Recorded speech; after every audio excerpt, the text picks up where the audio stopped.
Three, two, one, and we're live. Welcome to HeroQuest fans. So we are streaming off schedule. Originally, I said no streams till 2023. Well, circumstances being what they are, we've had a little bit of change of plan. So I've been snowed in for a couple days here. We're getting some severe weather in my part of the world. But hope you're safe wherever you are. Hope the joy of Christmas comes to you and you enjoy the Happy New Year. But until then, we do have a couple things to update. So you can check us out on the Discord, HeroQuest Fans Discord. We are not live on YouTube, but we are live on twitch.tv/HeroQuestFans. So as you may have known, if you've been checking online lately, the ElfQuest Pack remake, known as Mage of the Mirror, that was the original subtitle, but they no longer call it Quest Pack for the Elf or ElfQuest Pack. It's just Mage of the Mirror. It's set for an official release date of February 1st. However, various retailers selling it online, because it is a retail product, have said, well, it'll arrive sometime mid-January. And I'm not pre-ordered, but ordered on Amazon US, and it's not a paid sponsor or anything, but it's supposed to arrive sometime between December 28th and January 19th. It hasn't shipped yet. So I figure as soon as it comes on hand, once it's in supply, it'll come out. But a few people from the UK have reported already that they've got theirs, which is cool. I mean, this is one of those packs that was originally released in North America only back in 1992. Cheers, Dead Gamer. Just got my ginger ale here. Anyway, and the heat is cranked up in my building, so if I sound a little haggard, it's because of that. It's really bitterly cold outside, but it's really toasty inside. So anyway, grateful for that. But yeah, this Kapow Toys, I think it's one of the places that's selling it. Oh, and a really cool thing. Oh, I don't have a way to share the picture. Well, I was at my friendly local game store when I was visiting my family, and I saw they actually had the HeroQuest game system, the remake edition, on store shelves. Like, I've never seen that before. I mean, I've seen pictures from people in like California and places like that, you know, bigger coastal areas, big stores, maybe in other countries, and they show it. But yeah, I'd never actually seen it in a store until just a few days ago, and then I saw they had 3 copies, and I asked the guy behind the counter. It's like, oh, you got it in? Like, wow. He's like, yeah. And he said, yeah, but the expansions are sold out. I was like, oh, okay. And he didn't have the newer box. It was still the big box. It's not the redesigned box with the clear plastic, but still. It was $119. Can't beat that. I mean, no shipping. I mean, think about it. During the pledge campaign, we paid $99.99, but $119. Not in shrink wrap or anything, but just, new. That's cheaper than it was when they first came to retail. It's like $125, and now I think it's $135 through Hasbro Pulse directly. Plus you got to pay for shipping, tax, and everything. And this particular store, I mean, it wasn't that big, but I mean, they had all kinds of stuff. They had all the Games Workshop stuff. They had just tons and tons of things there. And yeah, it's like, I hate to spend $100 or more on a board game. Certainly not $200. I mean, there were some $300, $350 war games they had. It's like, dang, Santa, get that for me. But anyway, I just wanted to share the fact that it is out, and I wanted to say more because one of the really cool people from the UK, I think he did this on Reddit and Facebook, and also in the HeroQuest Discord, was doing unboxing. And it wasn't a video unboxing, just photos. Still, it's pretty awesome. Because now we can see exactly what's in the box, because up until this point, we really hadn't seen it. All we'd gotten video footage, stuff from Gen Con, stuff from, I think, some Italian events, foreign press stuff.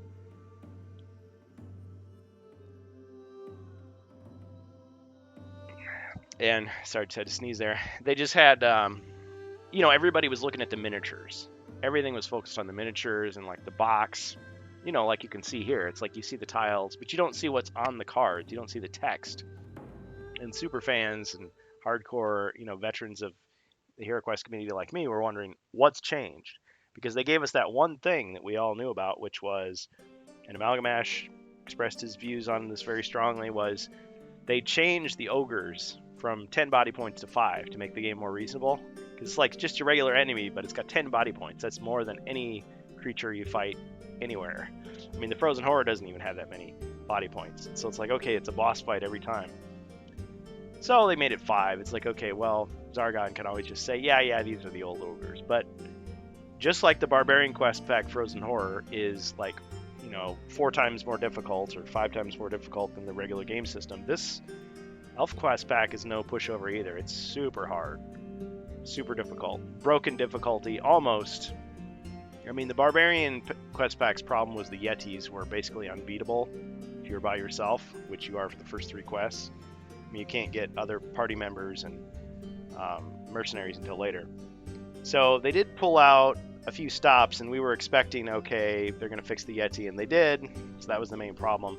But even so, I mean, they throw way more monsters at you. I mean, there's way more rooms to explore. There's a lot more stuff that can kill you a lot quicker, a lot of cheap traps, and, the map layouts. You fight just the battles are bigger, everything's bigger. And as you may have noticed when we do our Twitch streams, it takes us like a month to finish a quest. And that's not just because I'm slow and like to banter and stuff. It's because these quests are really long. They're really packed with stuff. So if you're a Zargon and you just don't like that, I mean, you can edit the quest down. You can get rid of some of the rooms. They're unnecessary. Get rid of some of the monsters. You can give out a lot more potions, so there isn't so much death. But the Elf Quest pack is approaching that level of difficulty. It's not quite as bad. But a lot of the problem was it just felt unfinished. There was a lot of places where there'd be a treasure chest that was heavily guarded and there was just no note for it at all. Well, in that situation, you're supposed to draw a treasure card, but you'd expect there'd be something really special there, and there isn't. So you're like, oh, okay, that's kind of disappointing. And there was a card that you never got, the treasure you never got, stuff like that. So, I mean, you could look into the draft notes and figure out, well, what might they have done? But some of those errors were just there all the way through. It was just like they just didn't have enough time to play test it, or they were short on people. HeroQuest was getting winding down, going off the market.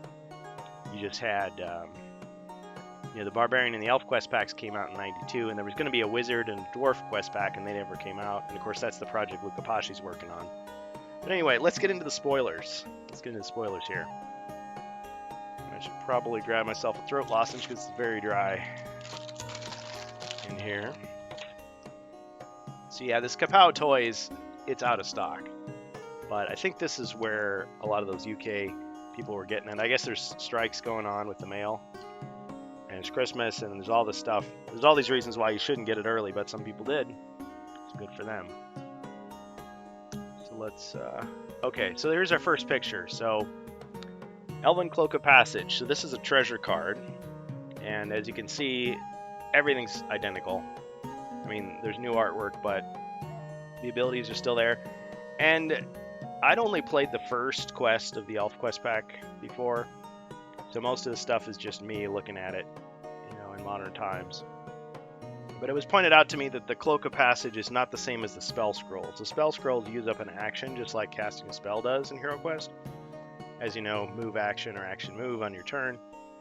Well, the Cloak just says it enables the elf to pass through walls without harm. Now there's one question.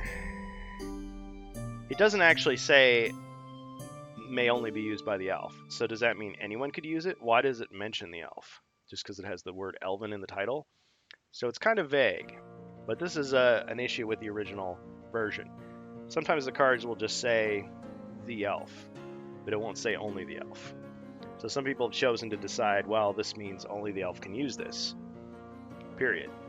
Others have decided, nah, it doesn't matter. I mean, if you're playing solo, it makes sense because you're the elf already, but anybody should be able to use it, any hero.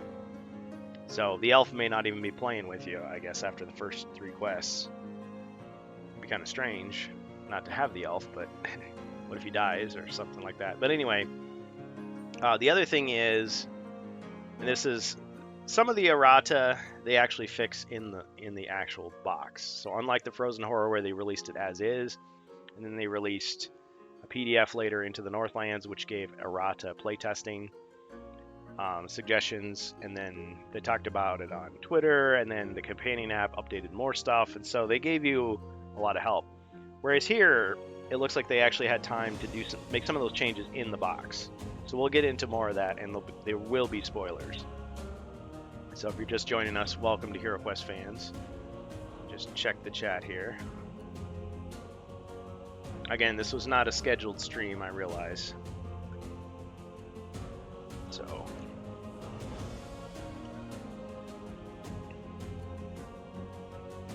I was talking with Darkhawk earlier about how we're going to stream, so I should be messaging him. Let me know. Cool guy, brand new streamer, big fan of Star Wars gaming, especially, and HeroQuest.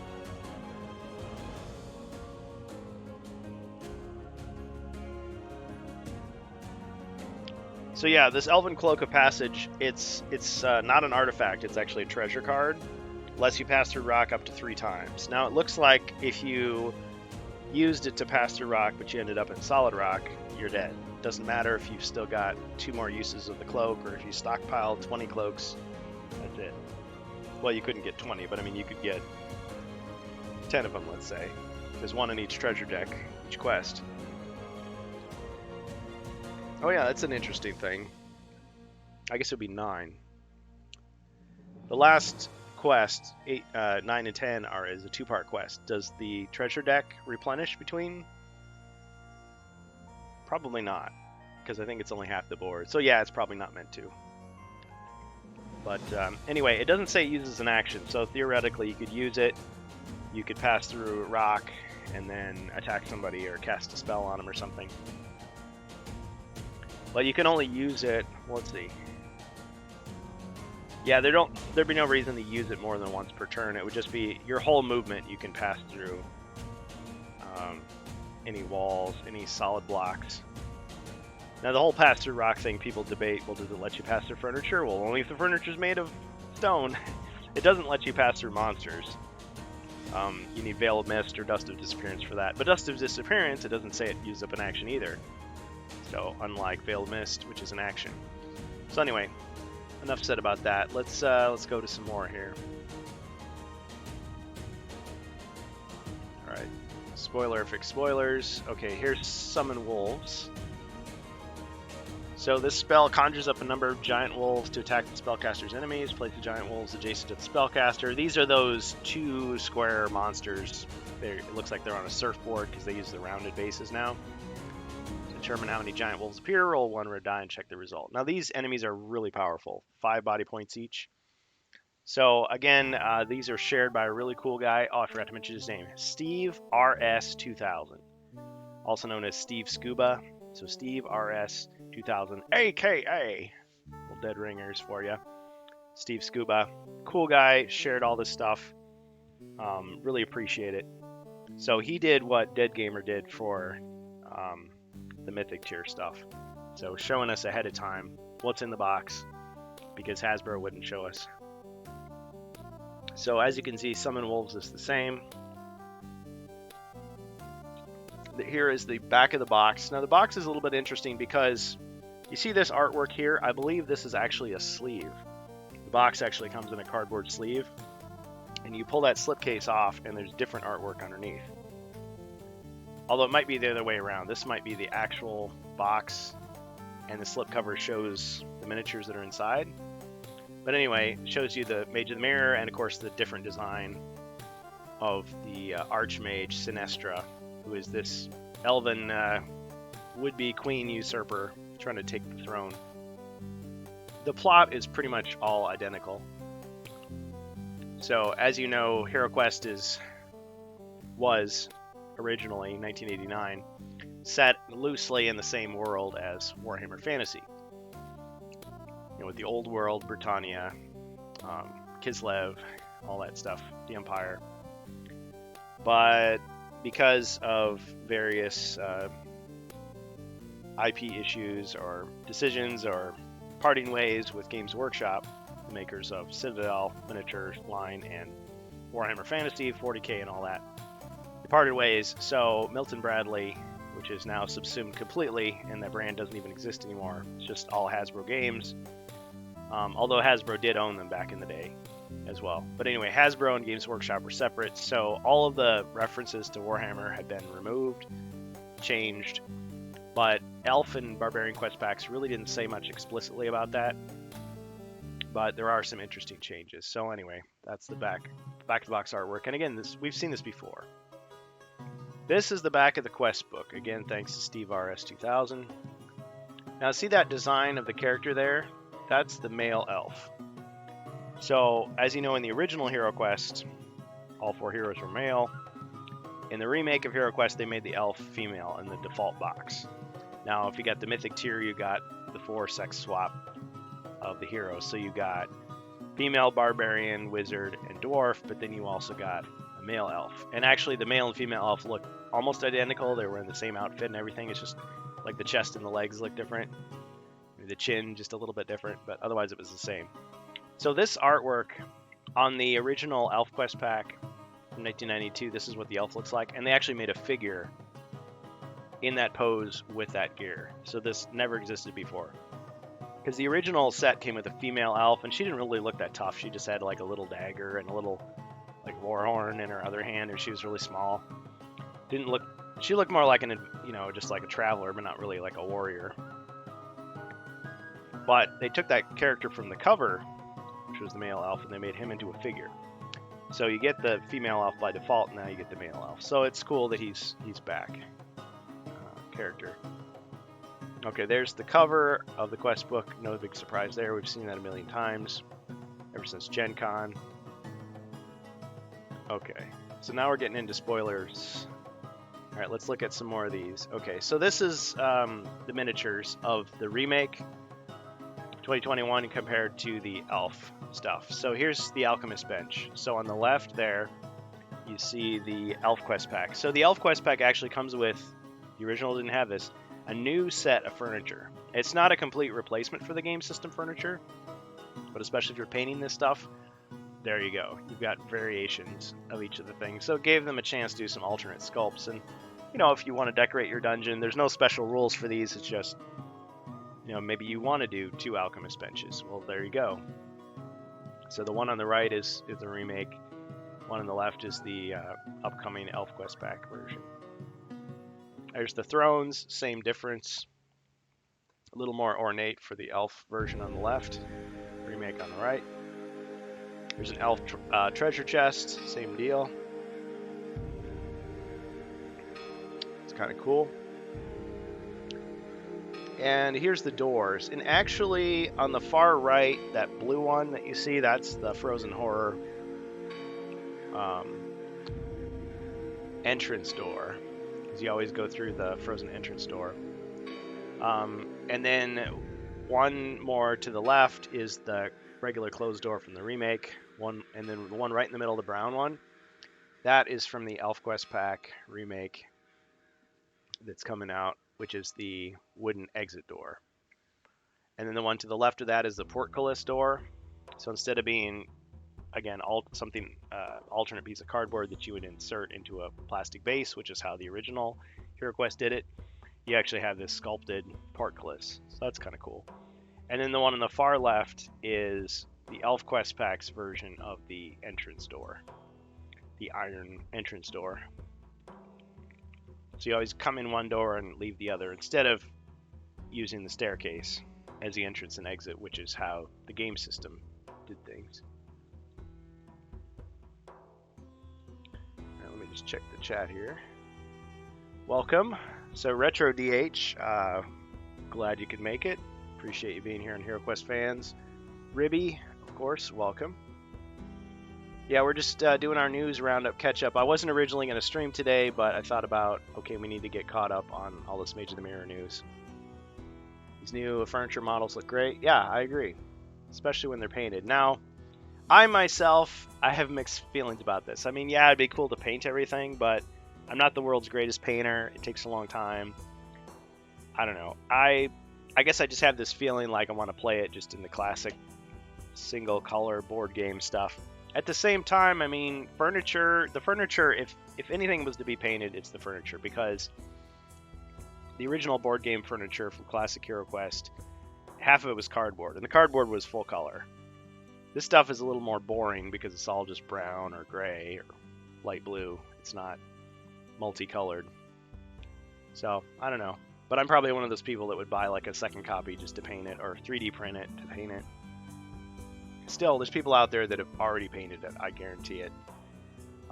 Just waiting for the pictures to show up on Reddit or wherever. But yeah, the furniture is cool. It's having alternate sculpts. Okay.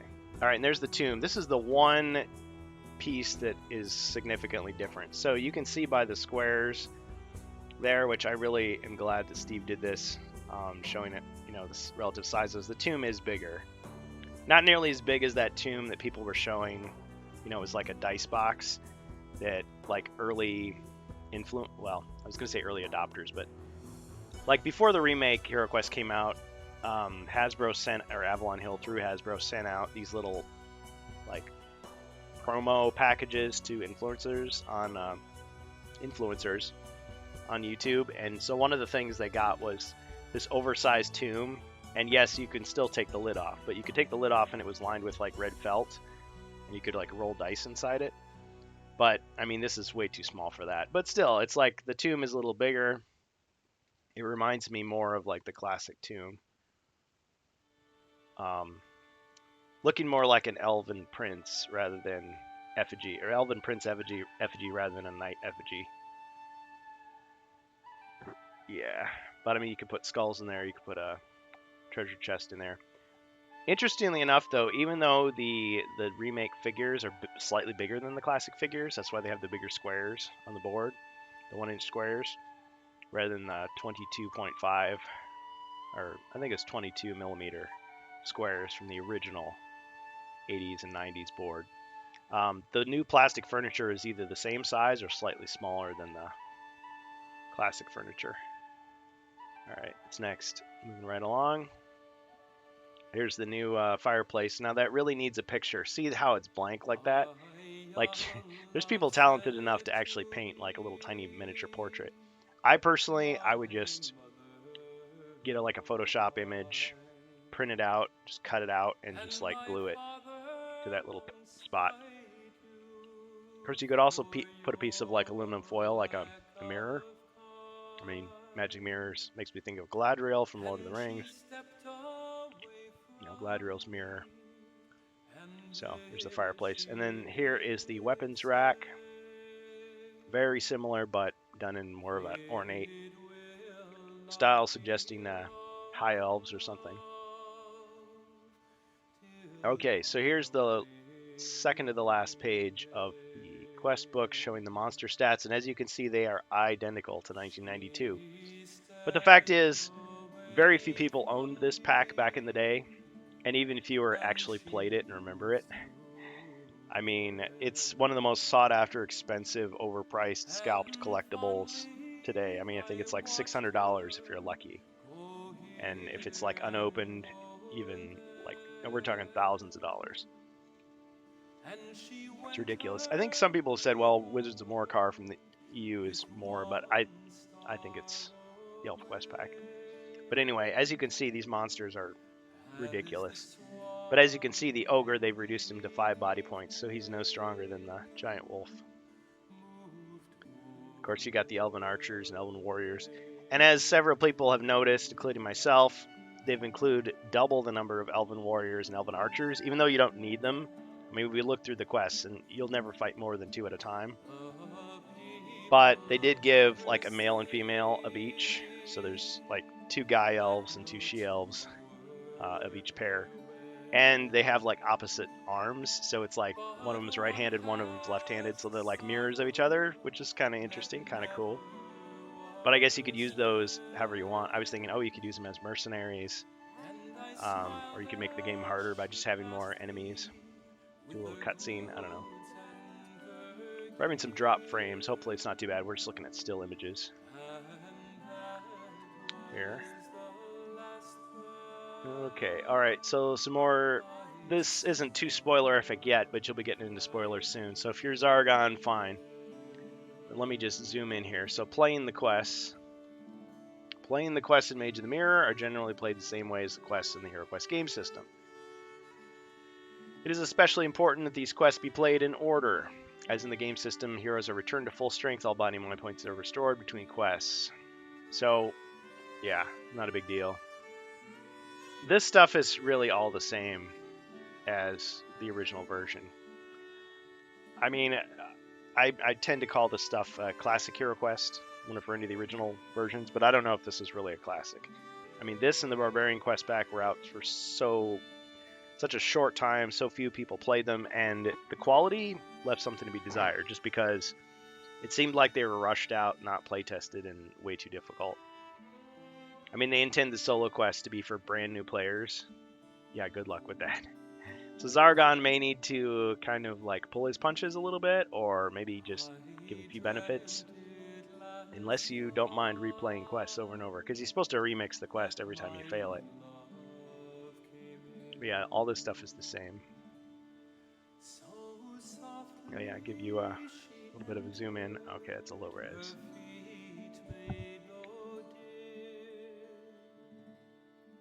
Alright, here's the message from Mentor. This is all the same. Sometimes they reword a few sentences just for fun, but it really doesn't change the meaning. And yes, they refer to Dread instead of Chaos, and they talk about the Realm instead of the Empire, Warhammer stuff. We talk about the King instead of the Emperor. Now, some people have asked this Rogue Arrow of Elethorn hero collection. You know, you got the two knife-wielding rogues, like alternate heroes. He has a little card that explains like the storyline. Like you are, I think, what are you, the nephew or niece of Queen Terelia, the Elven Queen, and Sinestra is her sister. There's all this, you know, complicated family dynamic, but he's never mentioned in here. The rogue is never mentioned. So any of that stuff, I mean, you can buy that character or not, put him in if you want, but it's not required. So all this stuff is the same as the original. Yes, there's some traps that are undetectable. Even if you search for traps, there aren't any. So instead of me just, as Zargon, saying no traps, I'll say something like, well, there's a sense of danger in the area. Something's not quite right. You feel a sense of fear and dread, but you don't see anything. Or you don't detect any traps. Doesn't mean there aren't any. So here's some more explanation. So large monsters, when a large monster takes up more than one square, the giant wolf in this quest pack, for instance, the monster can attack anyone in any adjacent square, including diagonally, even if the monster's figure is facing away from the target. So I have not gotten to the point where I actually used any large monsters before, but apparently it's every square surrounding them. Like every square. So even the corners count. And yes, you can sell excess items. We've all been doing that forever anyway, but here it is officially, just like the Barbarian Quest pack. Because before that, people didn't realize you could do that unless they just homebrewed it that way. The European versions, they definitely didn't have it. Treasure. Large gold treasures found in treasure chests should be divided among surviving heroes. Well, how do you do that? That's Zargon's call. It's all very vague. Additional artifacts. But again, it doesn't clarify. So are the Elven Boots, Elven Bracers, Elven Bow of Vindication, are these only for the elf? Or just some of them are for the elf? Got the Spell Scroll, Treasure Without Doom. Spell Scroll can be used by any hero. Now there are times where you might want to get a random Spell Scroll. I don't think in this one, but since there's only one new one, you can take the spell scrolls from other expansions and use those. It doesn't say that here, but it's definitely true for the Barbarian packs. So if you've got Keller's Keep, Return of the Witch Lord, those all have spell scrolls that you can kind of add to a pile to make a random draw. The 4 treasure cards are added to the quest pack, have been mixed into the game system deck of treasure cards before play begins. Draw from the deck when a hero searches for treasure. So we were questioning whether, let's say you've already played the Frozen Horror, should you keep those extra treasure cards in the deck and mix these in too? Why not? You know, do what you like. It's more variety. Yes, heroes can turn into werewolves. We knew that. So none of this is really a surprise. So I'm not trying to review the ElfQuest pack. I mean, I think it'll probably be March or April by the time we get to it, because we're playing the Frozen Horror right now on HeroQuest Fans. But I just want to show you all this stuff. And again, this is Steve RS2000 that made all this possible. He and other people have been unboxing it, posting pictures. We're just kind of taking a closer look. Elven archers. So sometimes you get to control them, actually. Now they have this Twistwood spell, but it's not really explained in depth. So can it affect every wooden weapon, or just bows and staff, bow type weapons? Alright, let's get into some more spoilers. Okay. Alright, go back to the beginning here. Okay, these are the actual quests. Alright. So there's the cover again. So it shows this is something you never see otherwise. This is the female elf, but she's holding the shield and the sword of the male elf. So there you go. And these ogres don't quite look like that in the game. They have mohawks now, and they're carrying axes, which makes them look more like the ogre chieftain from Against the Ogre Horde. Oh, by the way, thanks for the sub. Appreciate that. Yeah, so Retro DH subbed, and also Audimus Prime sub. So thank you so much for that. Appreciate your support. We're growing from humble beginnings. Alright, so these are the actual miniatures. You've seen these a million times online too. So as you can see, you've got the swordsmen, swordswomen, archers, both sexes. It's just swapped left and right. So it's kind of a cool little image there. Archmage Sinestra. The hero in red. I feel like the hero should have been in blue, but maybe I'll take the female elf and paint from the remake box, and I'll paint her blue and keep him red, so it'll be kind of like the originals. Because in the originals, it was just all blue plastic for the figures. Except for the ogres. The ogres were dark blue, and I was disappointed to see that they're gray. So I'll probably paint them in a solid color. I know it's silly, but it's just me. I don't know, I guess part of me just wants to have the nostalgic experience of feeling like I'm playing like it would have been what I would have played in 1992. But then just with the knowledge that there's some bugs that can be fixed. So look at these gray U-shaped bases. Yes, they brought those back for the mirrors. So the mirrors are actually cardboard, and they slide in there. They're not actually reflective, it's just the usual cardboard. But this is what the door bases looked like in the original. I mean, they were just cardboard rather than molded plastic. So there's your giant wolves. As you can see, it's like they're on a surfboard. These are the ogres. They look cool, but I mean, the original ogres, you had to put them together, and so you could kind of turn their heads to the side, and they were semi-posable, like their arms would move up and down. These guys are all solid. They're all the same, of course, but I think they should have been dark blue instead. Gray just looks like unpainted now, because a lot of toys, a lot of these miniature models from Wargaming are like just gray. We're getting an ad now, that's okay. And some folks are pointing out this little recycling symbol here, this little spot. You could roll dice in that, or it could be a place to hold like tiles or chips or something. I guess when you punch them out, you can put them in that tray. These trays are much better than the game system tray, where it was just like you really had to press hard to pop stuff out and, you know, go flying across the room. And you're thinking, gee, if I paint this, it's gonna like rub off. It's gonna get dinged up because it's just too snug in there. Whereas these are a little more loose, so it's a little better. So you could actually reuse it and use it to store your stuff. So there's your other furniture. So nothing too surprising there.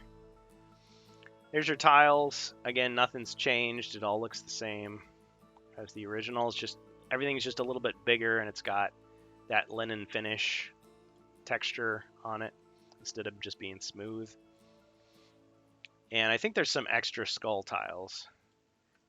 And I think there might even be some that are skull tiles on both sides, which what's the point of that? Well, they just had extra space instead of making it blank, you put a skull on both sides. So yeah, it's pretty much the same. There's the mirror. So that's Princess Mirandriel. say it. There's the Bow of Vindication. There's the Sky Orb. So, all that's the same. Okay, that was the spoilers for the ending. Okay, there's some comparisons. So the Frozen Horror is this big blue thing. And there you've got Sinestra. There you've got... I think that's just a shadow. I don't think the Ogre's actually a different color gray than the Chaos Warrior. Or the Dread Warrior now. But I do know that the blue figures in the ElfQuest pack are more of a greenish pastel color, whereas the Frozen Horror, they're more blue. So it's kind of like, I had these in my Space Crusade set. I had the Eldar Space Elves, and they were a pastel blue, but since they had yellowed over time, they looked kind of green. And so when I soaked them in peroxide in the sun, they turned blue. So I was like, oh, that was the original color. But anyway, even though it's a very subtle change, I like the fact that they made it a different color. They didn't just have the same. So you get the icy blue and the green. But I still think the ogre should have been like a dark blue, like a midnight blue. So anyway. Oh yeah, here's this was a rule clarification. So this is new. This is a new thing. Elven Riches. If a quest in this book does not specifically call out a reward or lack thereof for a room containing a treasure chest, then the first time that room is searched for treasure, can't make it out, first hero 200 gold coins.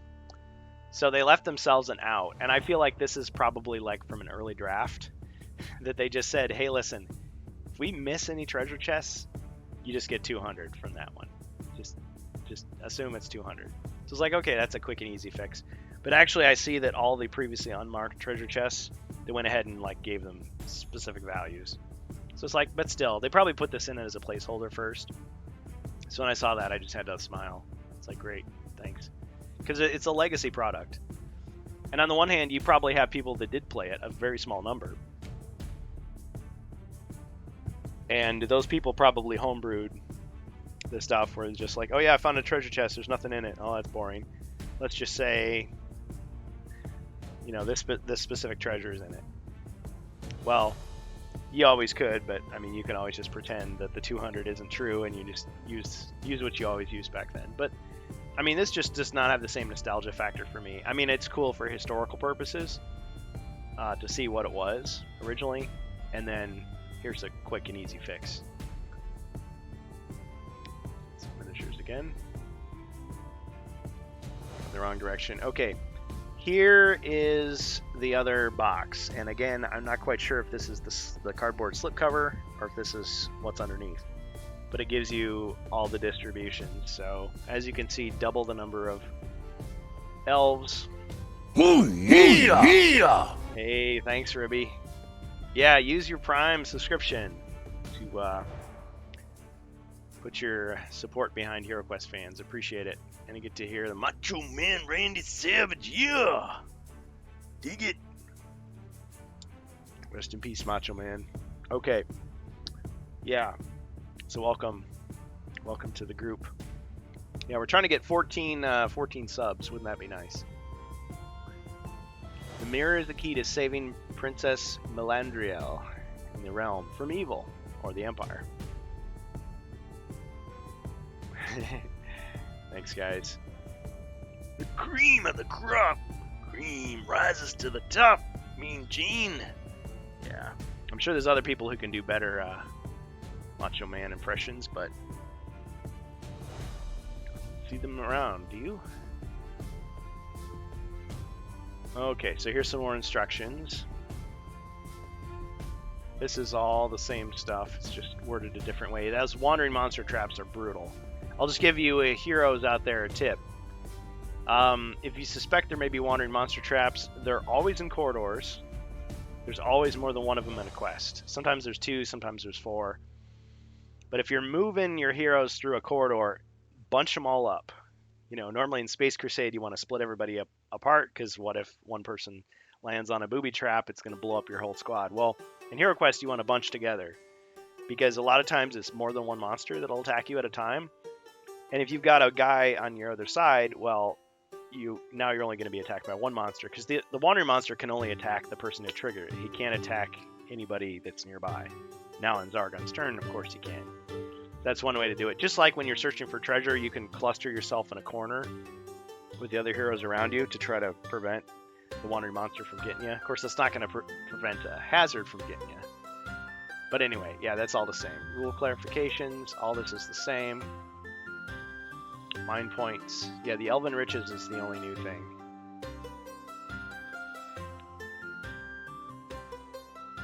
Oh yeah, this part is new, so I was wrong. There's two new things on that page. Mercenaries. Mercenaries may be hired for any group quest in this quest pack, but not for the solo quest, if they are available to you, such as by owning the Frozen Horror pack. So again, this is something that we saw in the notes, the draft notes, that Luca Paci was making us aware of. Back in the day, they had this debate.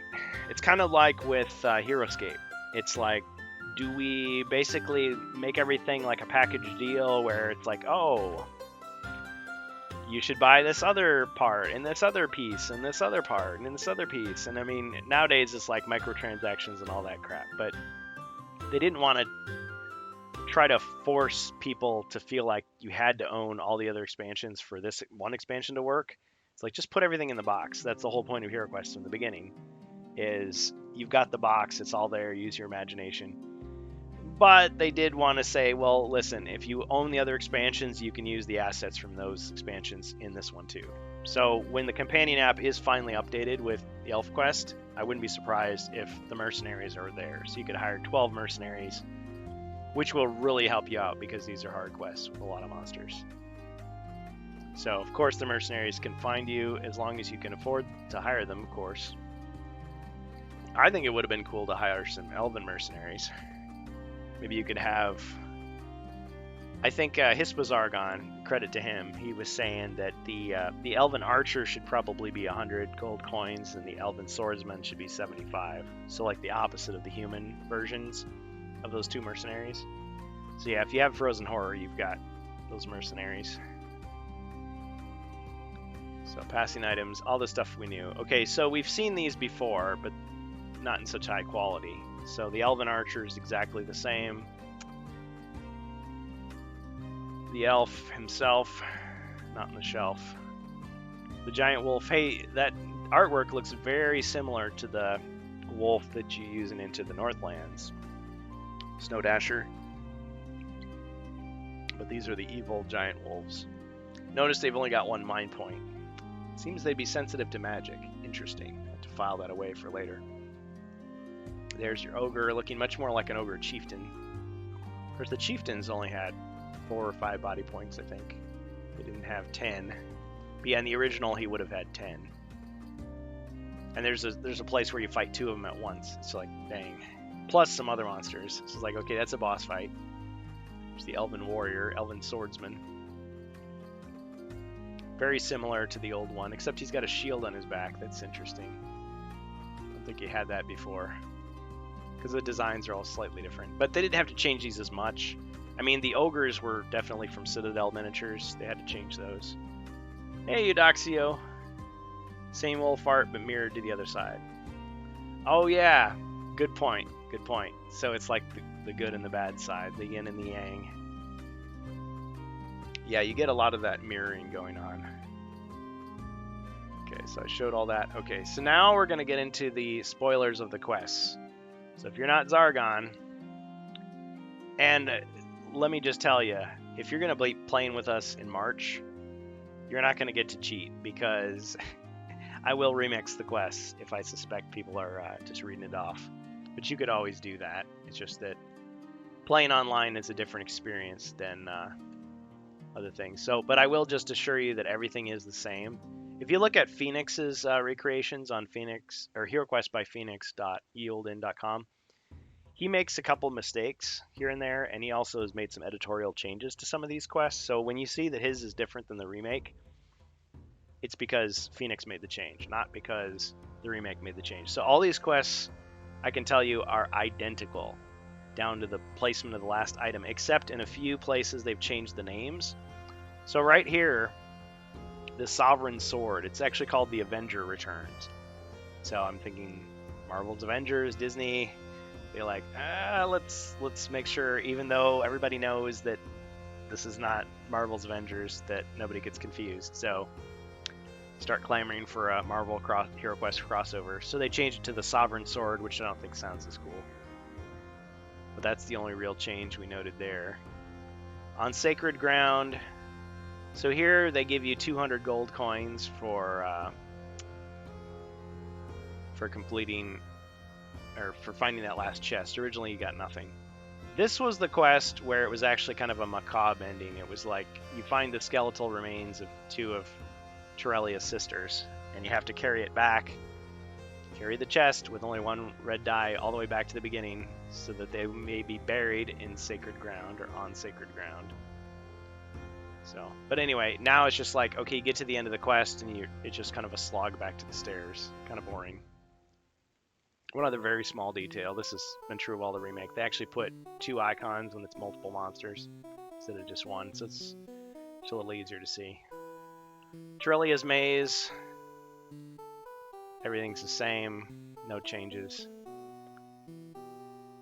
Elven Prospector, okay, here they did change some of the lore, so instead of Moon Silver, it was called Moon Silver, they called it Lunarium.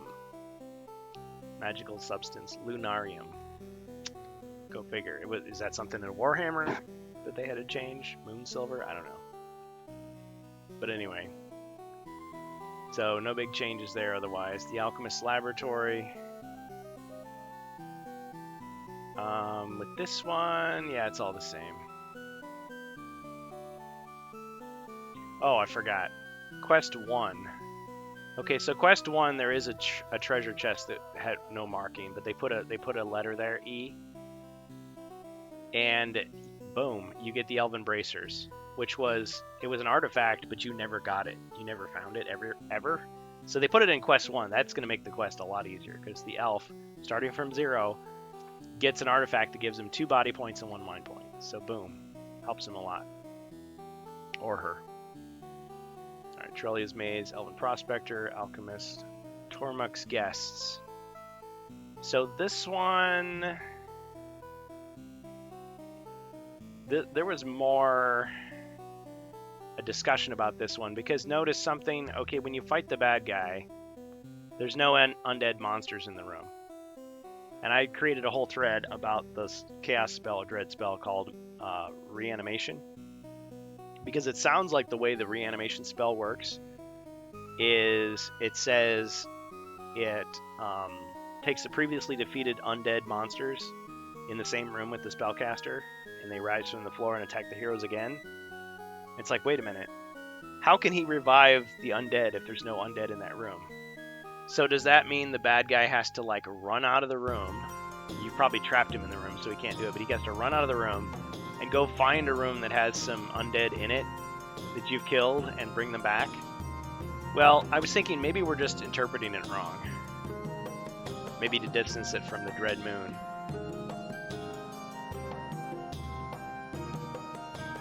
Oh, Moon Silver, Dread Moon. Yeah, maybe. Maybe we'll see Moon Silver in that other quest. That's a thought, Eudoxio. Well, with this reanimation spell, what I was thinking is what they were saying in a poorly worded way is what they're actually trying to say is any undead monsters that you defeated in the quest, like let's say you defeated 2 mummies. Well, the spellcaster could summon 2 mummies. Let's say he defeated 5 zombies. He would summon 5 zombies because it says skeleton zombies or mummies. It doesn't say skeleton zombies and mummies. So I choose to interpret it that way, and it makes a little more sense. He doesn't have to run out of the room and try to find... I mean, Zargon could modify it and just say, yeah, instead of an abomination, he's going to have like 3 skeletons and a mummy and a zombie. Instead of having to run out of here, run all the way over here, all the way over here, all the way into there. Oh, phew, now he can use the spell. He's probably dead by then. He'll just do it, and Zargon will just keep track of what undead monsters were killed before and put them there. Now, you may need to have Return of the Witch Lord, because otherwise you've only got 4 skeletons, 2 zombies, 2 mummies. Ductio says, I think the last that died are reanimated in the boss room. The last ones to die? Well, but the thing is, you could be playing the quest and it could have been a long time ago that you killed any. I mean, I guess there's different ways you can interpret it, but like the last two, he could take the last two zombies, the last two mummies, or the last 4 skeletons who were killed. Because it's certainly not meant to be all the undead in like the entire campaign. But yeah, if he has to run into a room to find undead, and plus, just because you encounter some monsters in a room doesn't mean they die in that room. Like they could move to other rooms, and you're chasing the monsters down and killing them. So it would have to be like the last room they died in. I think it works a lot better if you interpret it this way. But yeah, maybe there's another interpretation that's better. But that's reanimation. But they've really not clarified the spells or the artifacts at all. Oh, one other thing that's different. Forgot to mention this. So Phoenix made an editorial decision. He thought Elven Bracers should have been found in the first quest as well, but he was saying that it was a reward for completing the quest. What Avalon Hill did with this remake is they said after the quest has been completed, tell the elf the Queen Torellia rewards their success, so they do this different pronoun thing, he or she, with a set of magical elven chainmail armor. So instead of just calling it Elven Chainmail, they call it Elven Chainmail Armor. Okay, no difference. This armor gives the elf 2 extra defend dice. It may be combined with a helmet and shield. Well, here's the problem. The original version, it just says Chainmail Armor, 2 extra defend dice, may not be used by the wizard. Since they've removed that text, does this mean the wizard can use it? Now again, it's that question before. They just say gives the elf. Does that mean only the elf can use it? Because usually they'll say may only be used by an elf. This language over and over, may only be used by. So yeah, we're interpreting it like a legal code.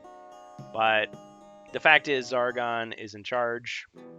He can decide what he wants for the game. But you could either take the minimalist approach, which is to say Elven Chainmail, only the elf can wear it. What about the rogue? He's an elf. Can he wear it? But he's not the elf. So what does it mean? Or if you really are one of those people that feel like the wizard should be able to wear armor. He could wear armor in the European version. He could wear Born's armor. So he should be able to wear it. So you could say any hero can wear it. But, of course, the wizard can't use a helmet or shield. So anyway, there's this. They probably were trying to make it a little more clear, but they made it just a little bit more vague. They probably meant it to only be used by the elf. But originally it said may not be used by the wizard, implying everybody else could use it, not just the elf. I mean, it makes sense to talk about the elf over and over, because you're the elf in the first quest. You have no choice. Oh yeah, and then the wandering monster's a mummy, so you could meet lots of mummies. Okay, so where were we? More spoilers. Okay, so quest 7. So this chest originally had no marking at all, and now it's got an H there. 500 gold coins. So hey, that's better than 200. So again, why do you need the Elven Riches rule when it says 500 right there? But again, if you're one of these homebrewers back in '92, you put, something else there. I guess that's your opportunity to say that's the thing instead of what the book says.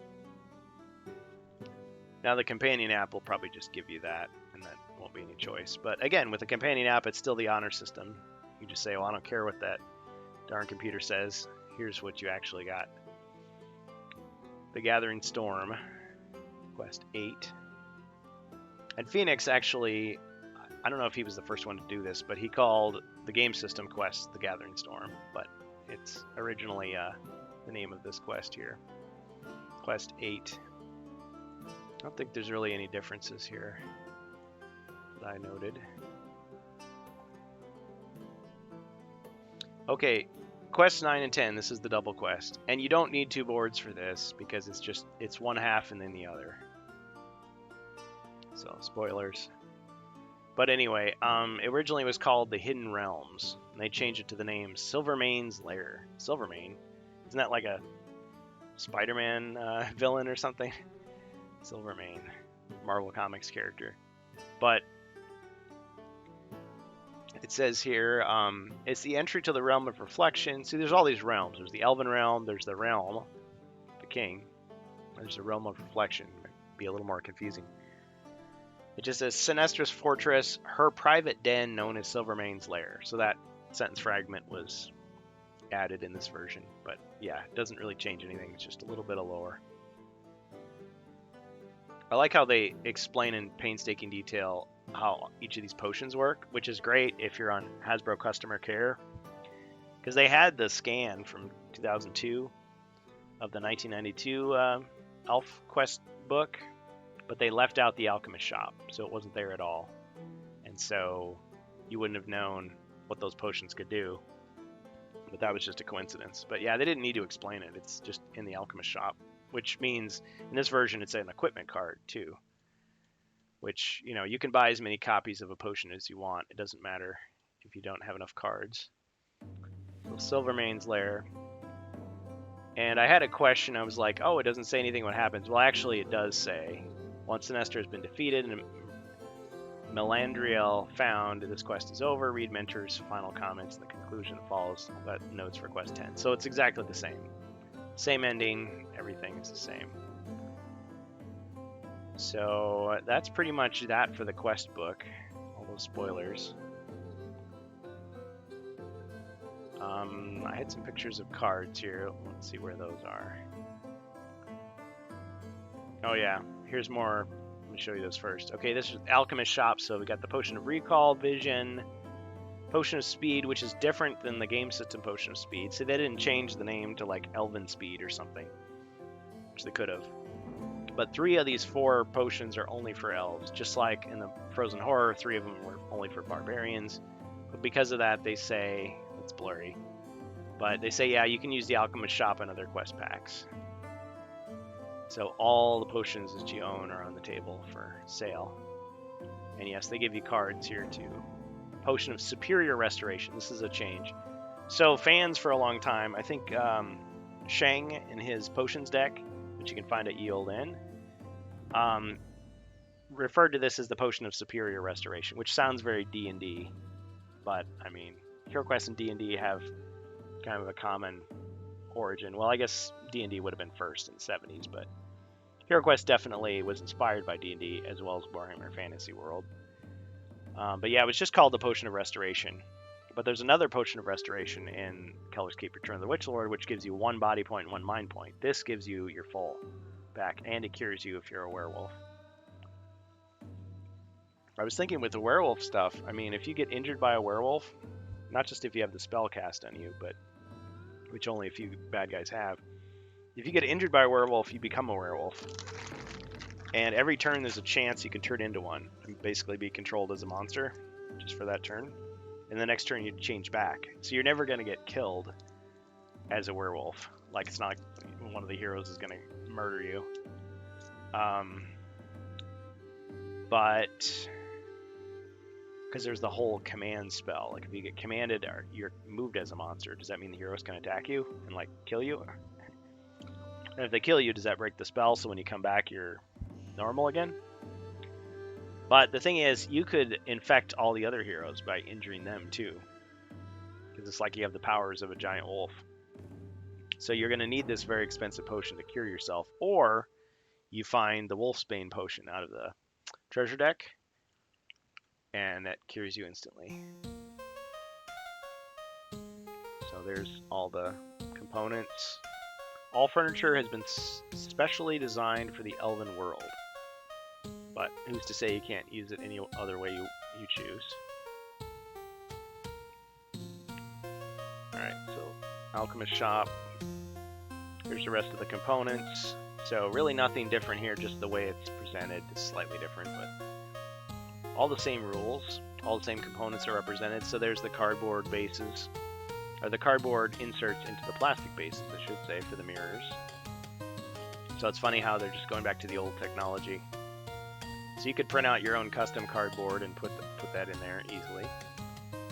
This kind of looks like the GM screen, but that's actually what the final Inner Sanctum and Sanctum wall look like. Some of the photos showed the tiles being really thick, but they're just the same thickness as regular HeroQuest stuff. So there's the entrance, exit doors. Okay, so there's the spoiler ending, nothing different. You still get the same reward. You can always freeze frame that and be spoiled. So ancient artifact references. So all this stuff is just as vague as it always was. This ancient staff is mega powerful because not only does it reverse the bad guy's spell, the effects happen to all the monsters in the same room. So if the bad guy, let's say he threw like a fireball at you, not only is he hit with the fireball, but all the monsters are hit with the fireball. And it can be used 5 times, after which it becomes useless. Now there is a bad guy spell called Mirror Magic, which will reflect your spell back. So I just imagine he shoots you with a spell, you reflect it back, he reflects it back at you, then you reflect it back at him. Because you've got 5 uses and he's only got 1. You got the bone one, it lets you control skeletons for a turn, the elven boots. Now it says grant the elf, but it doesn't say only the elf.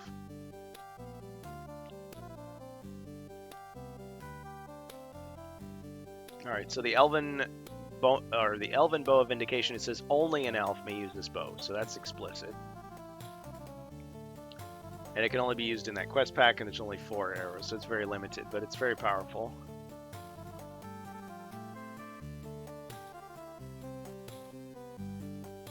Unless the monster rolls a black shield and 1 combat die, so it's not an insta-kill. It's pretty powerful. Elven bracers finally get used. Only the elf can wear them. Sky Orb can be used by anyone. Spell Scroll, Treasure Without Doom. So you just play that and it's like you get a safe treasure search. So all that's the same.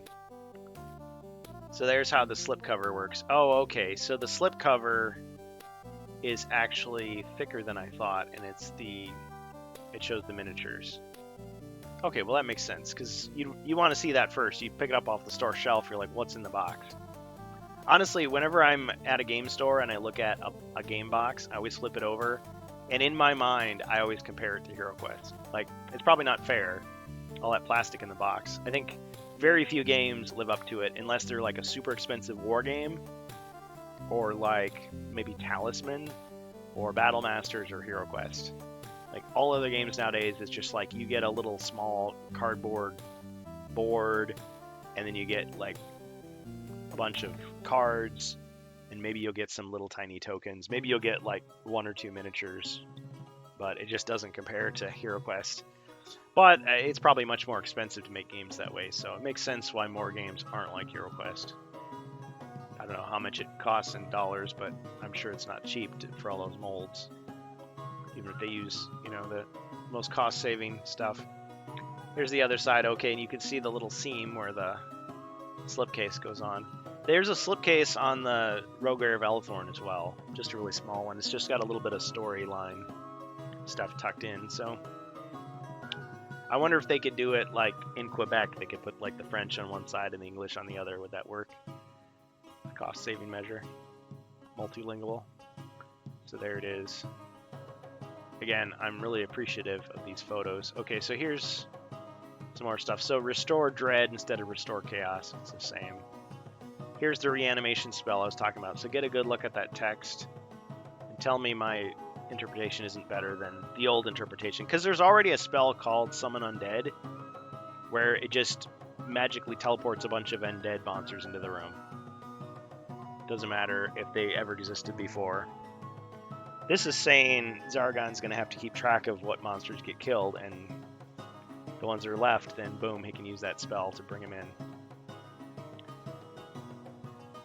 I mean, with the Frozen Horror, you were supposed to keep track of like past quests, like what stuff had been stolen by ice gremlins, and so you get these treasure hoard tiles that would show you like all the stuff they'd ever stolen, like many quests ago.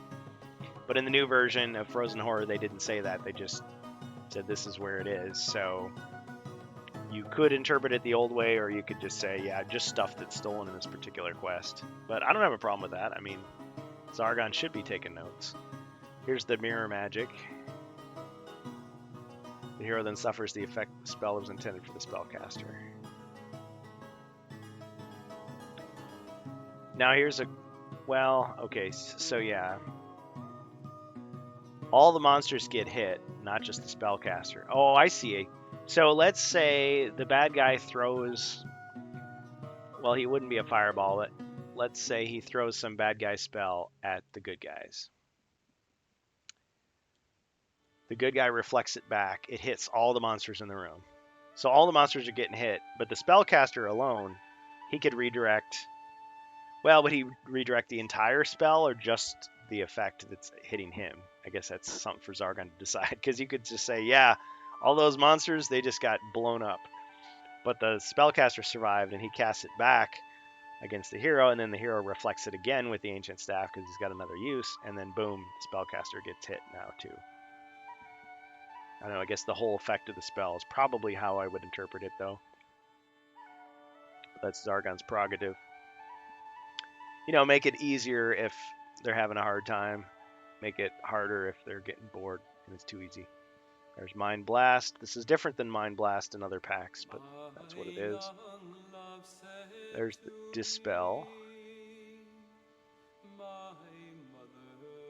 Oh, here you can just cancel the effect of the spell rather than trying to reflect it back. So I guess if you know that he's got this Ancient Staff, you could just say, yeah, just cancel it. Cancel the spell. So that would be your second effect. So you try to bounce it back, you can't, so then you dispel it, or just dispel it at the start. Of course, if you don't reflect it, then there's no reason for him to like use up another one of his. Anyway, that's your strategy for you. Spell scroll again. Same one. There's that stuff. Elven Boots. They wear out if the elf rolls identical numbers on any 3 dice. Identical numbers. Oh, because they're red dice, yeah. Okay, yeah, there's the werewolf curse. So none of this has changed, just the artwork. Turning heroes into werewolves. When I first read that, I'm like, what? So you've got werewolves, you got mummies, you got zombies, like where's the skeletons, where's the vampires? That was in Legacy of Sorcel. Okay. So you got Hypnotic Blaze, Double Image. These are the elf spells. So the elf can choose 3 spells out of this unique pool of spells, or he can just pick one of the elements, just like before. Earth, Fire, Air, Water, whichever ones the wizard didn't pick. Some of these you think, gee, these aren't very powerful, but Flashback lets you repeat your whole turn. You just do a complete mulligan. And Deep Sleep is just like sleep. Except if they have 1 to 3 mind points, they get no defense. It just instantly puts them to sleep. So the big dumb monsters like the giant wolves and the ogres, this is great against them. Regular sleep isn't too bad either. Because the mind point means they only have that many chances to try to defeat the spell. The 1 mind point they roll once, they didn't get a 6, they were asleep. Next turn they can try again. Here's Twistwood. The question is, such as a staff, bow, or crossbow becomes useless. But what about like an ogre axe? Is that made of wood? I mean, I think so. So there's a little bit of question. It's kind of like when they say stuff, oh, it affects stuff that's metal. Well, what's metal? Everything? What's wood? Everything? I mean, because the crossbow isn't pure wood. There's metal components too, but it gets twisted. I mean, you'd think like a sword. The wooden handle. I guess there's a metal handle underneath that you can barely hold on to. Like a spike. Would the wood twisting like ruin the whole thing? There's time stop. You get another turn. So that's pretty awesome. Especially if you had like a double attack already, you get 4 attacks. You get another movement as well. Slow. All this is the same, but I'm starting to just, again, I'm not trying to review the original ElfQuest pack, but we'll be playing it before you know it. Time marches on. I like that there's like time-based and like mentalist type powers, so it gives you a little more insight into like what the elf magic was like, the elf lore, elven lore. There's the alchemist shop potions again, just a little bit closer up. And I think that's the last of the reveals. So we've seen everything now. You've already seen like the card backs, Stare into Infinity. You've already seen the card backs and everything. So Mage of the Mirror, it's either coming out middle of January or it's coming out February 1st as originally planned, or maybe you'll get it any day now. Or maybe you're in the UK and you've already got it. But anyway, thanks for joining us in HeroQuest fans. I'm starting to fade here with the heat. But hope you have a great happy holidays, and we'll see you in 2023. The plan is most likely the first week in January, if we can get our act together, we'll try to do, I think we're on track to do Rantcast, the Rantcast podcast, Strange Bus. No, I'm wrong. It's the second week in January, most likely. Sometimes we switch those up, like if, one day is better than the other, but usually we do every other Thursday. So that first week, well, that's going to be New Year's. Yeah, what am I saying? So the first week is New Year's. Nothing's happening then. Second week, probably the Rantcast on the Thursday. Probably Friday and Saturday stream like normal. That's what I'd like to do. I'd like to do, again, some more Space Crusade on Friday afternoon, 2 to 4 p.m. Central Standard Time on twitch.tv/HeroQuest Saturday, 6 to 10 p.m. HeroQuest. And my new work schedule means that more than ever, I have to make sure I get to bed at a decent hour. So on Friday, yeah, we can go later if people want to keep playing after 4 p.m. But on Saturday, it's a hard stop at 10. And if I'm a little late putting the upload, it's supposed to be 24 hours after the last stream ends that we can re-upload it to YouTube and do a premiere for YouTube, like a replay. But if it has to be delayed a little bit because I need to get to bed, that's just how it's going to be. But yeah, it should be great. So January, we'll be finishing up the Halls of Kelvanos. We're really close to the end on that one. And then we'll be doing Quest 8, the Frozen Horror. So that'll probably take us through February. Quest 9 and 10 will probably take us through March. And then we'll start the ElfQuest. And what if we get bored? Are we going to do something else? There's 10 missions for Space Crusade. We're on we just completed mission 3, so mission 4, and we'll just kind of see how it goes. I read the whole rule book. Yeah. Ribby, I know what you mean. I do too.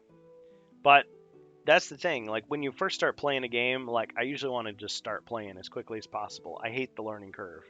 Because usually you buy a game and you all you can do is look at the box. Nowadays, yes, you can go on like YouTube and you can look at videos that people have. So you go to the store, you see a game you like, you go home, you look at the videos, then you go back, or you go into Board Game Geek and you read more about it. You go back, and so you buy it, you bring it home, you gather your friends, and then you're like going through the rule book trying to like figure it out. But yeah, best to read it ahead of time. Still, HeroQuest, 23 pages for the rule book. Oh yeah, you're talking about Space Crusade. No, I know what you mean, Ribby. Because I was trying to like give you the rundown. My summary was really long. just read the book. No, I'm glad you did. Yeah, Space Crusade. So Ribby might be joining us in the next Space Crusade game. That's great because we always need more players. We can have technically we can have up to 4 against the evil alien chaos player, the Space Zargon. Because you can have the 3 Marine factions, and then you can have the Eldar, where you can throw in orcs. I was going to say friendly orcs, but blood axes. They're Not quite as nasty against humans as other orcs. But yeah, that's a long game. Well, and the more players you have, the more you have to worry about dividing up the points because there's only a finite number of monsters, finite number of points. Everybody's competing for points.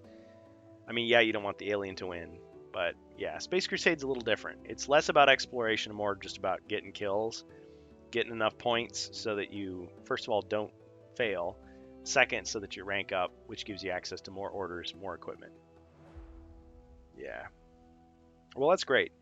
And I want to acknowledge here and now that there are some things in Space Crusade that are vague. So just like in the world of HeroQuest, there's controversies about like the crossbow. Is the crossbow supposed to be able to hit the 4 orthogonal adjacent squares?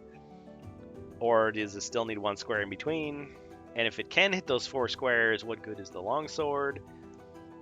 If you've already got a broadsword, because, you know, all that's a controversy in the HeroQuest world. Well, in the Space Crusade world, the controversy is, can you shoot a monster in the face? Because normally you'd think, like, I'm thinking like a HeroQuest player. A crossbow hits the enemy at range, but up close you got to use your sword, right? Or your fists, or your axe, or whatever. Crossbow is for ranged, 1 or more squares away. Well, in Space Crusade, you've got melee, so hand-to-hand fighting. Okay, that's up close, adjacent. Can't be a diagonal unless the card says. So, like, there's, I forget what it's called, but it's like there's like a blade attack or something for the Blood Angels where they can attack diagonally, and they can get, like, a bonus. But only melee. But okay, so melee is up close. Shooting with your gun, that's far away. But people are pointing out the book doesn't actually say that you can't shoot someone at close range. But then the question is, why would you ever not? Because melee is dangerous. Like, when you melee somebody, you're attacking them, but they also get to roll their attack. If their attack is higher than yours, they can kill you. So a goblin can run up and, you know, start swinging at you, and he ends up dead. So it's risky. I mean, yeah, when you fire, usually you're going to miss unless you're using a heavy weapon. But in a melee fight, somebody's dying. Almost always. If you both get the same exact roll, nobody dies. But almost always somebody goes down. So it's like it would always be safer to shoot them. So you think, oh, I would just always shoot at close range. Except in like a few rare cases, like with the missile launcher, I mean, the explosion would blow you up too. So yeah, you probably wouldn't do it. But other than that, why would you ever not shoot somebody? So I feel like that's something that should be decided on ahead of time. So I think from now on, when we play, we'll just lay it out and say, this is how we're going to play. Because I want to respect the fact that I didn't grow up playing Space Crusade. Some other people did, like Eudoxio and, what's his name? Archeon. There's like a few people that definitely like played it back in the day. And they probably played it the same way for years and years. Pro alien tip: goblins are melee kamikazes. Yeah, they definitely are. So, Eudoxio, I get the feeling that you were probably one of those people that was just like, yeah, shoot him in the face. Because I remember when we played, like, Jacer just kept saying that, and I was like, no, you can't do that. But again, I'm thinking like a HeroQuest player. Like, you can't. He's got to be back. And I'm thinking, like, tactically, the monsters, or the aliens in this case, well, they would want to force a melee fight, so they would just get in the Marines' faces and force them to fight hand-to-hand. There's no choice. But if the Marines can just shoot them, like, in the face. But then why wouldn't the aliens do that too? They could just run up and shoot.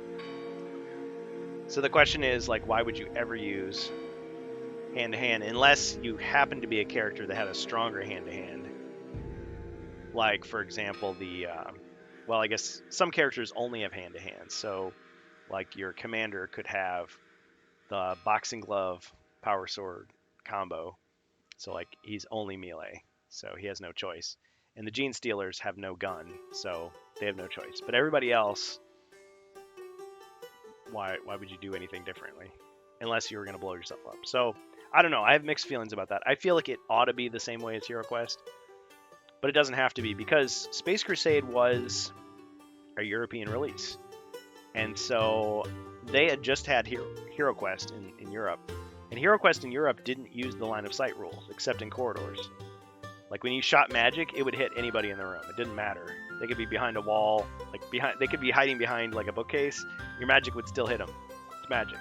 But by the same token, so would your crossbow. You would seek around. I guess you fire the arrow up in the air and it lands on them somehow. Well, the North American version of HeroQuest in 1990, the following year, said no, it's got to be line of sight. You got to be able to trace that invisible straight line, unobstructed from you to the enemy. So no firing over your buddy's head, no firing around the bookcase. It's all line of sight. But then we got this European-only release, Space Crusade, which is not HeroQuest. It's from the makers of HeroQuest, and it's obviously the 40k world, using that strict line of sight rule. And when there's a discrepancy, when there's a debate over a line of sight, it's like you both have to roll your red dice, and whoever gets the best roll wins. Or if it's a tie, whoever's turn it is gets to decide. Doxia says, Red Commander, hand-to-hand, and item boost is the best against dreadnoughts. Yes, and I found that out the hard way, because I never thought that, going up and punching a dreadnought, a big Ed 209 monster robot, would be a good idea. But if you've got the right bonus, it's actually, the odds can be in your favor. So yeah, it's very impressive. Yeah. So I think that was the previous game. So it wasn't when you were playing Eudoxio, because you were the Imperial Fists. It was Archaon with the Blood Angels.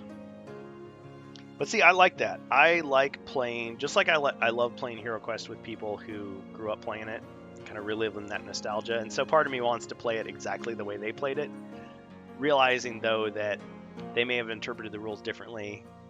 When they were Zargon, they may have had different house rules that I didn't use, and so forth. So I try to keep it pretty open-ended, but without it being pure anarchy. But with Space Crusade, I mean, I'm just learning the game, so I want to be respectful to the fact that there are some different ways. So I was trying to get online and figure out, well, how did most people read these rules? But yeah. So I'm just gonna ask you, Eudoxio. So would you say you can shoot enemies in the face in Space Crusade, or need a square apart? Rules are vague.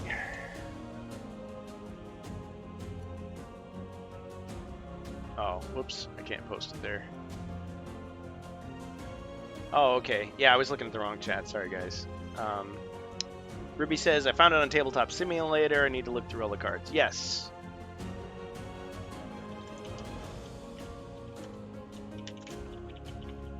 Okay, so were you someone who played the yes, you can shoot enemies in the face at point blank? Or were you like a HeroQuest player and had to have one square in between?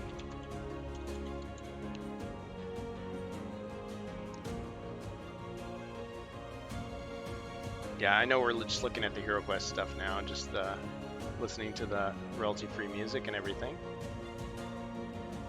Alexander Nakarada, The Road Home. Love it. Yeah. So I'm just curious. I mean, the thing is, it's like, if you're the one hosting the game, you pretty much decide, but at the same time, Space Crusade is different than HeroQuest.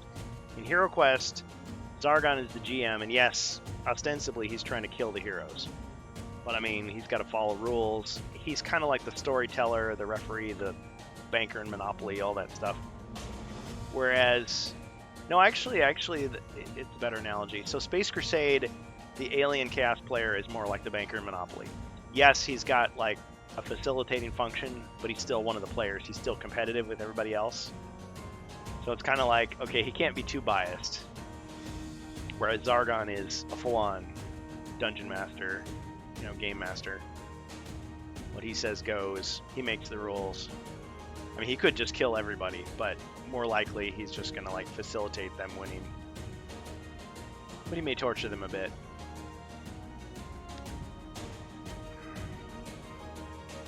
Alright, I'm gonna have to ban this person. They're sending me spam. A lot of spam lately.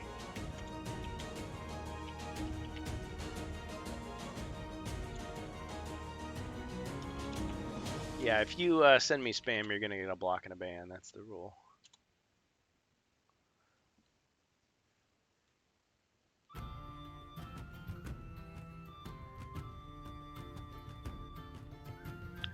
Katinia, welcome.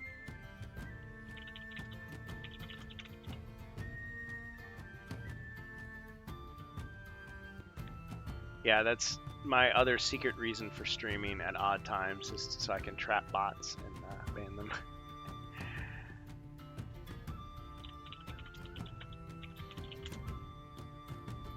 Yeah, usually I just search for the different ban lists and start getting rid of them.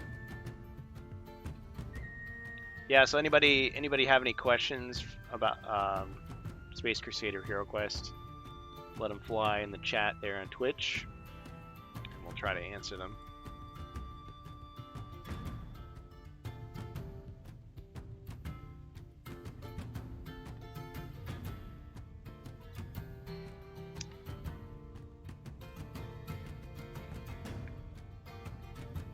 Oh, and Avalon Hill, they posted this on November 16th. Our latest blog post is a message, a heartfelt thank you to all the folks who who backed, supported, gave feedback to, and showed their passion for our HeroScape Age of Annihilation Headlight project. Yeah, sadly for the fans of HeroScape, the crowdfunding thing failed. The pledge campaign only they were like $1 million short. It'd be like $900,000 short, so they didn't get their Age of Annihilation remake. Too bad. But, you know, hanging out with them in those final hours did make me interested enough in the game that I actually tracked down a classic HeroScape from 2004, Rise of the Valkyrie. It's the master set. I guess there were 2 master sets, but anyway, that's the one I got for a reasonable price. It was like $120. I think that might be shipping included. I mean, there's tax, international shipping. But I may get that in the next few days. We'll see. It might be after Christmas. But yeah, the guy was pretty cool. He was just like, listen, there's probably going to be some delays or some mail strikes happening in the UK, but because he's from the UK, excuse me. But yeah, I might have HeroScape. But anyway, yeah, I got interested in the game, and I thought, okay, I'm not going to buy all the expansions. That would just be too much. But those plastic hexagons they use for terrain, because it's really like, it's kind of like Space Crusade, except it's just faction versus faction. There's no GM at all. It's just, you basically roll for initiative, get your army together and fight. And the terrain, you can play like a simplified version of the game or a more complex version that uses the terrain and some other factors to make it more complicated. But it's like a war game, except instead of building the terrain, you're using these plastic hexagons that you can stack up. Those look like they'd be really easy to 3D print. You could just paint them, and you could do all kinds of crazy stuff with them. Now the only problem is constructing, you know, this big pile of plastic for your terrain. But it's, you know, infinite combinations. It's like Legos or something, or Minecraft. But yeah, we'll probably cover that in a future stream, maybe on a Friday, because Saturday is still Hero Quest Day.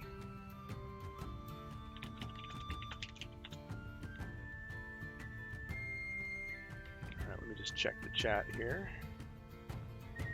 Jarts, welcome. Yeah, sorry for being paranoid, but it's just like every time somebody new comes in, I'm like, who's a bot and who isn't?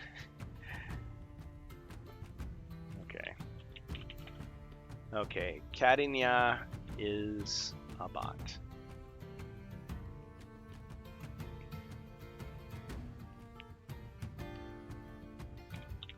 Okay, Eudoxio responded. Sorry for the late thing, Eudoxio.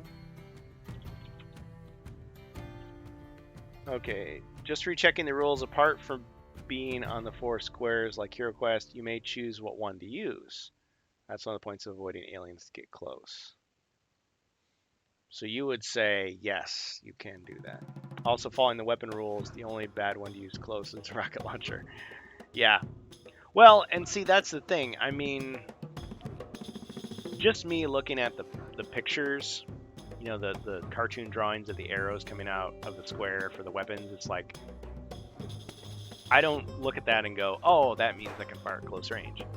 And then you get that other picture where it says line of sight and it shows like squares, but they're not color coded or anything. I mean, I guess you could say, hey, that includes adjacent squares. So I mean, I'm tempted to send an email to Stephen Baker and say, hey, what did you really intend? I mean, if he remembers or if he cares enough to respond. I mean, he was pretty cool the last time, but on second thought, like, if I were him, would I really want to just be constantly fielding, like, quirky rule questions over and over again from random fans? Page 14, hand-to-hand combat. Okay, I'll read it. I know that hand-to-hand combat is adjacent, but the whole question of, oh, does it actually say you can choose if you want to use your weapon or use your hand-to-hand? Because that would be a clear answer. Because there's people out there on the internet, like a Board Game Geek, that just say, well, there is no definitive answer, or it doesn't say you can't, so therefore you can.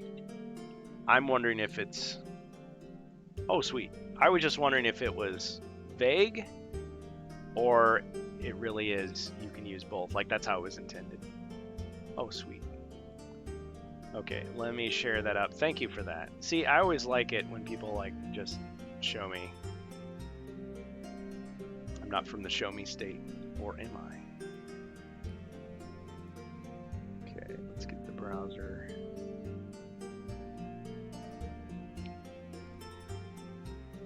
So this is Space Crusade. Yeah, because I hate to like argue about rules in a game. I'd rather just play it.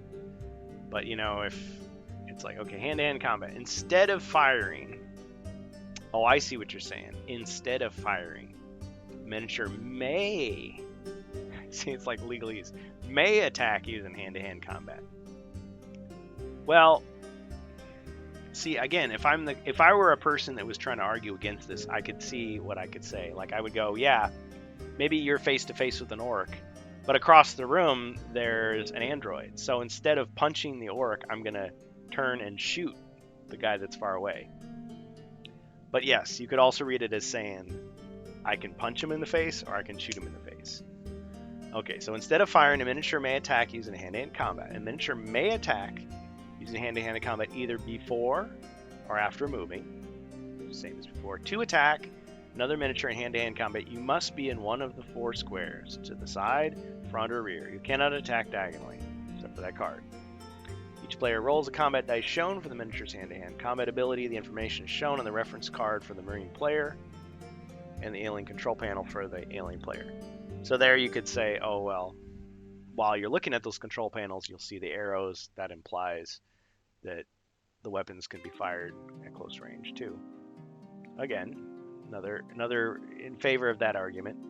The number of dice a commander miniature must roll will depend on which weapons he chose at the start of the game.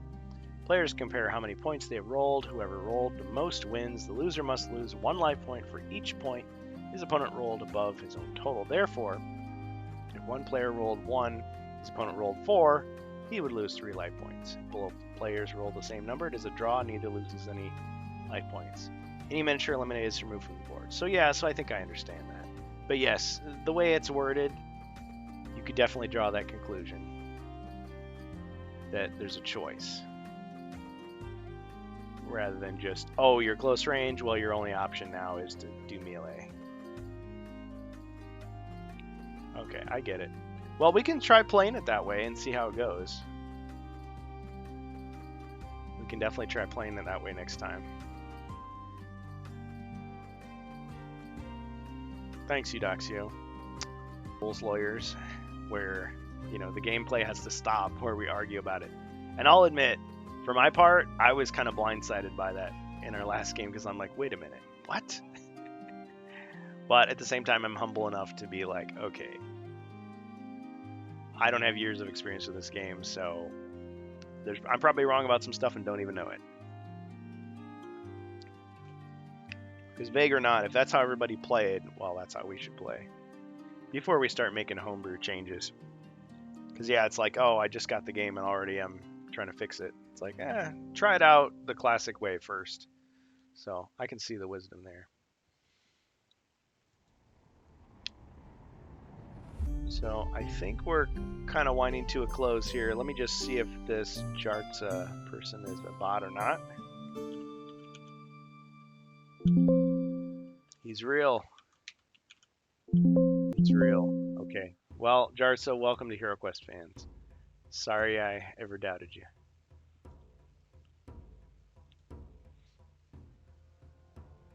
All right, well, anybody got anything else? Yes, I did check and see if the companion app had been updated, but it has not. It hasn't been updated in quite a while. The last one was when they added the Rogear of Elithorn and the Guardian Knight as characters, which made a lot of people happy because they're like, oh, I bet you this means the Guardian Knight's coming back. But one thing that they did not include is the card images for their skills, which is normally what you would see. I think it's just the text when it happens. So, like, if you couldn't get the Guardian Knight, you couldn't just recreate him using the companion app, which you can do for the Druid, Warlock, and Bard, which were only available in the Mythic. But again, people hold out hope. They're like, well, it's in the companion app. Maybe it'll come out in Rise of the Dread Moon. Maybe we'll get the Guardian Knight. Maybe we'll get some of that Mythic content back in another form. We still don't know when that thing's coming out. I mean, probably in 2023 or 2024.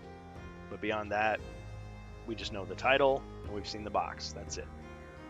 Oh, and then the assurance that this is not a remake of any legacy material. This is brand new. But still, that doesn't mean it couldn't contain something from one of these packs that most people didn't get. So I hope it still comes out. I hope that it didn't get canned after the disappointment of HeroScape. I don't know why. I guess it's just the pessimism in me thinking, oh man, we're going to get the Mage of the Mirror and that's going to be the end of HeroQuest again. But don't quote me on that because I don't know that for a fact. I hope it keeps on going. Even if they don't release new content, I hope you can still buy the other stuff for years and years to come. Alongside all those other games like Risk and Monopoly and so on and so forth. Clue.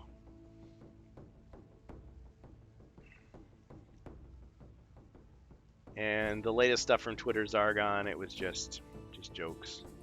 No secrets or revelations or anything. But yeah, thanks again to Steve RS2000, aka Scuba Steve Scuba. Thanks to everybody that's joined and supported us. Appreciate very much the subs. Retro DH, Ribby, and of course all of our other subscribers and followers. I mean, just following is cool enough, but if you're gonna sub as well, wow. Or even better, gift a sub. But yeah, if you've got Amazon Prime Gaming, you can use that. So all good. So yeah, our next stream will most likely be that Rantcast podcast Thursday, the second week in January, after New Year's, of course. And then we'll do Space Crusade again. I mean, unless something comes up with family or with weather. I mean, well, with weather, unless the power's knocked out. I mean, streaming's better than driving on icy roads. So that would be January 6th and 7th. If not, then the 13th and the 14th for sure. We'll be back. And so probably January 5th, January 19th, those will be the Rantcast days. So that's the plan anyway. So I hope everybody has a great time. And yeah, somewhere around then, I mean, when I do get HeroScape, I'll have to learn how to play that game too. I think it's pretty simple. I mean, it even uses the same. I mean, the dice are basically just like HeroQuest dice. Very similar anyway, same odds. Have to learn that game, and then maybe we could do a live game. Of course, now I'd really be out of my league. They're playing against people who are like really good players, so teams, or at least someone to help me out. Just like Craig Von Ness was helping out Chris Nato and Patrick on the video that they did for Avalon Hill, you know, demonstrating the new game. But it looks like the basic game is pretty simple, and then the advanced game, of course, is probably what the veteran players play, I assume. So, all right, thanks everybody for joining us in HeroQuest fans. Starting to ramble now, but we covered all the spoilers, so you can rewind the tape, watch all the spoilers, memorize those quests for Mage of the Mirror, and March or April when we start playing those, you'll know exactly what's coming. But don't worry, Uncle Zargon will remix the quests so that those surprises will still be surprises. but it'll be eminently more survivable than it was originally because you get those Elven Bracers early on. We'll have to do some solo quests with somebody. Strange Bus did the last ones. Well, and then we had Dumai Montalto. Yeah, so we had a couple people do solo quests. Merry Questmas. The Quest for Christmas. Yeah, it's funny. I'm even watching the Jean-Claude Van Damme movie, The Quest.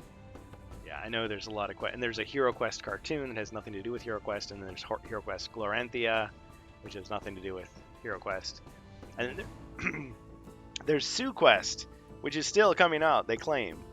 But, yeah, I signed up on their mailing list, but I've not given them a red cent. And I'm not going to until I know for sure it's really shipping, because I hope, yeah, it isn't just something where, yeah, they promise and it's just vaporware, never gets delivered. So yeah, I feel bad for people that pre-ordered that thing. It was going to be a Hero Quest remake before Hasbro realized we're sitting on a fortune here and we need to get the IP back and then release theirs, and then that kind of put the damper on this other project. But yeah, it was crowdfunded as well and all that stuff. But anyway, subject for another video. So thanks everybody.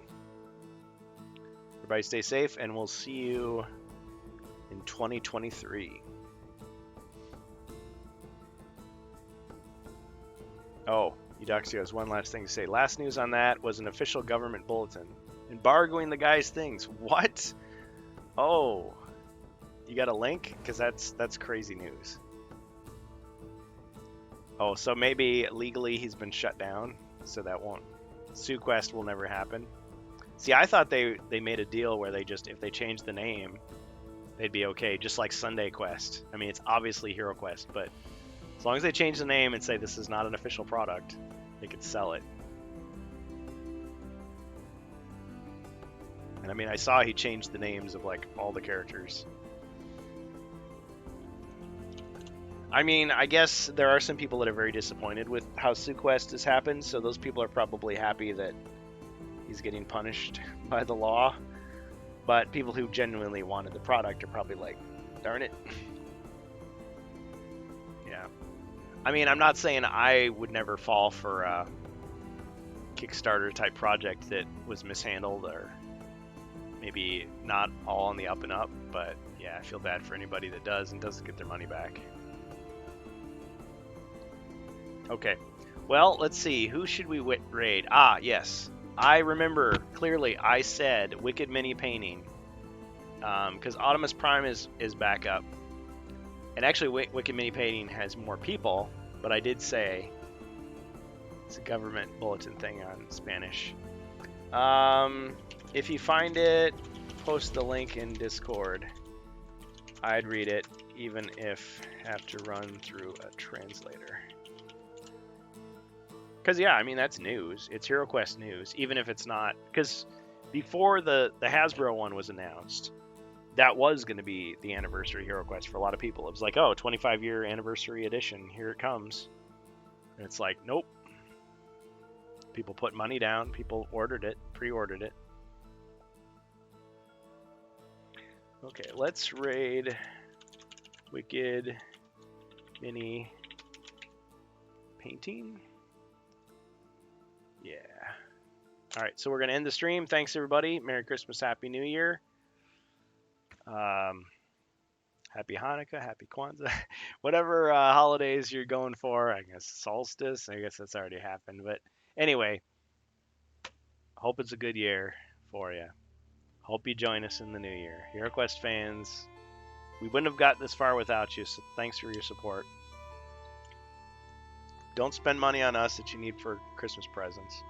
But if you've got that Prime Gaming and you give it to us, we're grateful. It's all right. Let's get that. We'll stop the stream and we'll get the raid going. Take care, everybody. Thanks.